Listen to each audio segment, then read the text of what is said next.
Here are 4 things women love when you're courting them. I don't know it. And I don't care to know it.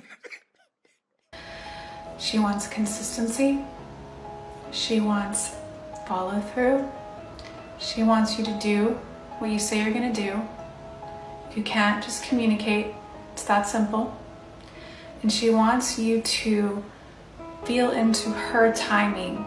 So you're leading with confidence, but you are patient with her timing of opening. What more do you want from me? That sounds like a fun idea. I should go do that. No. Not gonna happen. I mean, this would happen from a bottom 80% man, but the type of guy she go for, it's never gonna happen. They don't got time to waste with you. There's another woman on his line prettier than you and more cooperative than you. I ain't forgot about that shit. Y'all niggas think I forgot. Nigga, I ain't forgot about none of that shit. And look, as a guy, if you on TikTok looking for advice about women, from women, you already lost the game, bro. So my girlfriend only likes the orange-filled ones. And each of these boxes has 1/5 of the orange flavored. So I bought 5. Now I'm replacing all of the other ones with just the orange. That's where I'm at right now. With this move right here, this guarantees him to get cheated on. Before this, he might have had a chance to not get cheated on. There's no chance now. That's a damn shame. I think what would help women to become appropriately radicalized is to realize that men have never been providers of anything at all. As far as relationships go, women have been the only ones to provide anything in relationships to begin with. She's brainwashed, dumbed down, emotional, and has no clue as to what she's talking about. Oh, but men go to work. Okay, so do women. To provide means to give access to. A woman now has access to her own right to work. Oh, you no longer provide that. If you are a man that works while the woman stays home, you're actually not providing anything. You are compensating her for the work that she provides you. It's kind of sad that so many of the women in the next generation are just going to despise men because that's what they were taught throughout their whole childhood, teenagehood, and adulthood. There's nothing good that's going to come from it. I mean, there's nothing good that comes from hating 50% of the population. It's not going to enhance your life in any way. Look, if men aren't this and men aren't that, stop talking about men. Stop looking at men. Stop going around men. Don't start a TikTok about men. Just look, go your own way. With your stupid teddy bear sweater, go your own way. Look, I don't hate women.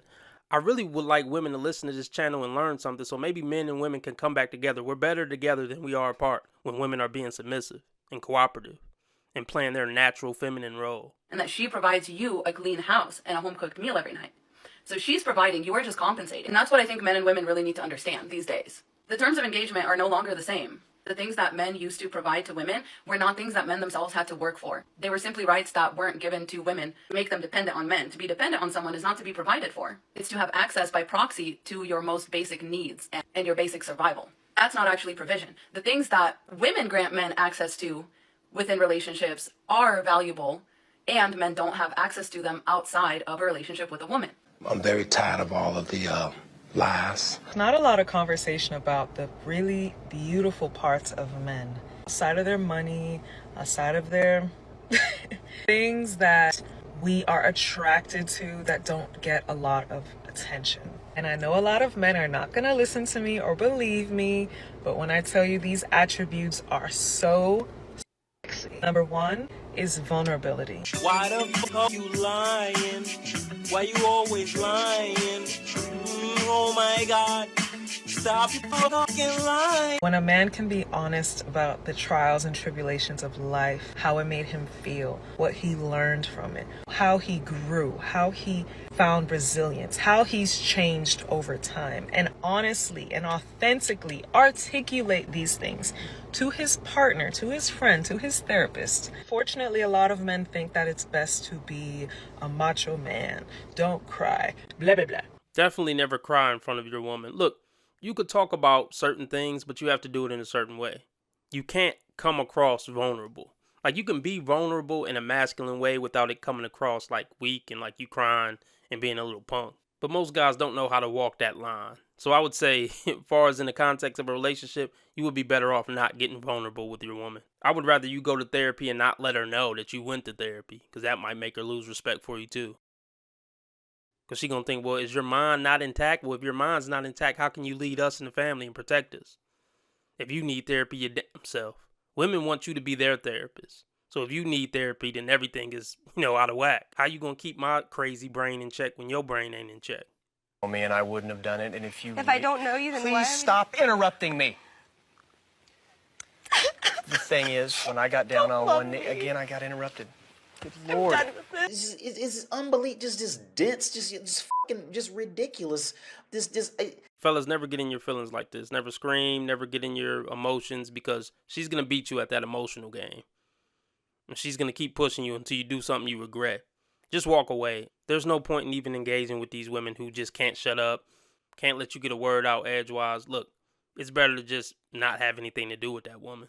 You're goddamn right. I could be sitting over here crying over a man for hours, right? Whereas he just went to bed tonight. Like, this situation didn't faze him at all. My nigga. It left me in tears, crying, journaling my feelings for the past couple hours. I mean, because it was probably something stupid and not worth thinking about. I'm sure it was something very frivolous. It wasn't anything deep. It wasn't anything life-changing. You're just over-dramatic and ridiculous. So I don't think he's a bad guy for just getting a good night's rest and not paying attention to your goofy ass antics and nonsense. A good night's sleep is worth any energy you would have put into this broad. And homeboy's just sleeping away. Like, nothing crossed his brain twice. Right. Is that just wild? Not really, no. I just wish boys would think. Like, just think for a second. I snapped him a picture like this.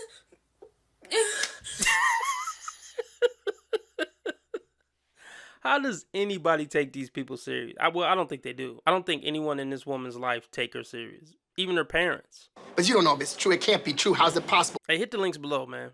I deserve to be paid for this for having to put up with this bullshit. And you could clearly see the makeup streaks from me crying, but I had no tears under my eyes. And he was like, why were you crying? And I was like, when? And he was like, your makeup has tears down it. And I was like, oh, it's probably because I was laying down. All drama, all lies. They don't care. Don't fall for that. And my eyes were watering, and he was like, oh, okay. What? The tear marks would be going this way. Not down my face. Read between the lines, please. Go lay your ass back down and come holler at me tomorrow when you sober. Because you high right now.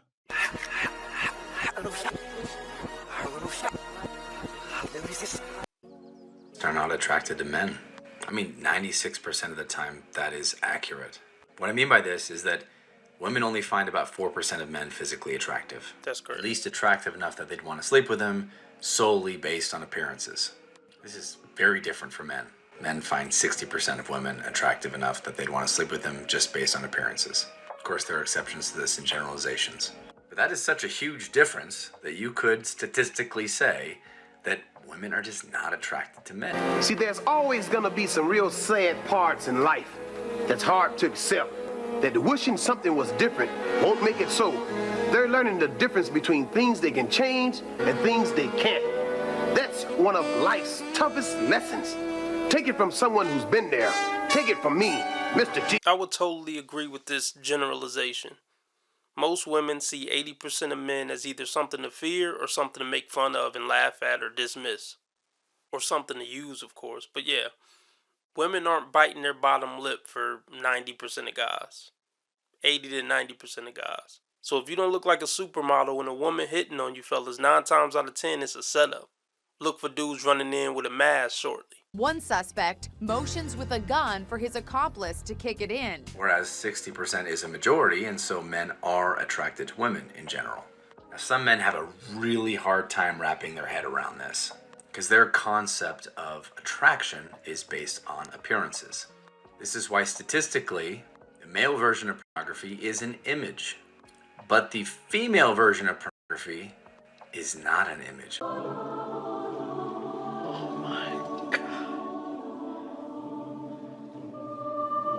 I get it. It's a story. They're attracted to a situation described in a story. What is that situation? Most men do not read romance novels or watch chick flicks. So most men are just clueless about what their wife actually wants. I don't care! You shouldn't say that about a woman. Why can't you say women are wrong when they're wrong? You want to be making moves on the street, have no attachments, allow nothing to be in your life that you cannot walk out on in 30 seconds flat. Okay, first of all, I didn't miss the red flags. I looked at them and thought, damn, that's sexy. And that's my problem.